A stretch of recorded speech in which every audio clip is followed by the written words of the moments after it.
Here I'm making what's called biochar, and essentially biochar is a really good soil improver in lots and lots of ways, and it's also a very good way of using up, just clearing a lot of our sort of winter debris.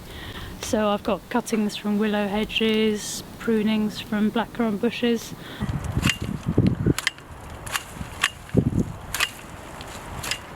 So there you go, that's another few buckets of biochar.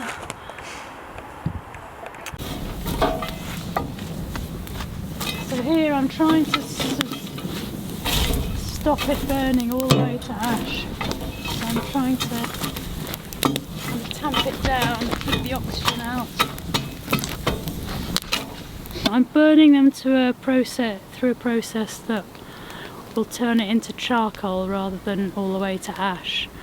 So I mean that's good in a sense, in that it's also locking up carbon within the soil as the charcoal. But also I've got an example here. The porosity of this charcoal. I mean you can hear it's kind of really squeaky, dry, labyrinth. And that provides a perfect habitat for a lot of beneficial microorganisms. So maybe bacteria, fungi, all sorts of mycorrhiza.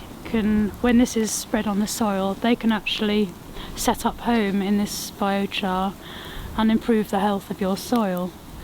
So when you look at our soil, it's not dead, it's not dusty, it's full of bugs and microorganisms, and a lot of the really small things that we cannot see will actually be residing in the biochar. Yeah, and what's nice about it is it's very slow release. Yeah, this biochar won't break down for maybe 3, 4, 5 years. So but when I finish making the charcoal, I'm actually going to be adding a lot of nitrogen-rich matter in the form of comfrey tea and nettle tea, which I made in the summer. So that's also filling up this charcoal with really good nitrogen.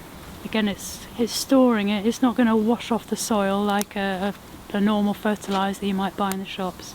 It's actually going to stay in the soil until the plants need it.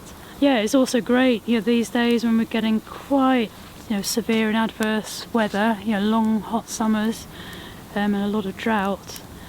This biochar it's like a sponge. It absorbs water and it will retain it and keep the soil healthy. It won't let it dry out. It's really interesting. Yeah, this kind of looks like a newfangled sort of way of improving your soil. But in fact, this has been done for millennia. There's evidence that the Incas in Peru, there are beds and beds of charcoal within their growing areas. People in the Amazon, they would have slashed and burned the forest, and there's evidence that they use biochar on their beds. There are researchers and academics around the world now, scientists who are studying the benefits of biochar. And I mean certainly when you see our veg in the summer, it's very, very healthy. We've had 2 really long hot dry periods and we haven't had to water at all, partly through mulch but possibly also the biochar retaining water in the soil.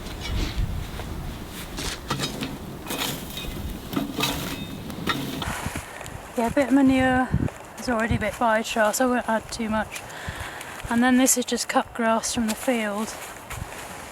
So we're doing that just to stop the rain washing away all the nutrients. Probably ideally I'd put the biochar on first, but for film purposes I'll just scatter it. Looks nice on the snow, doesn't it?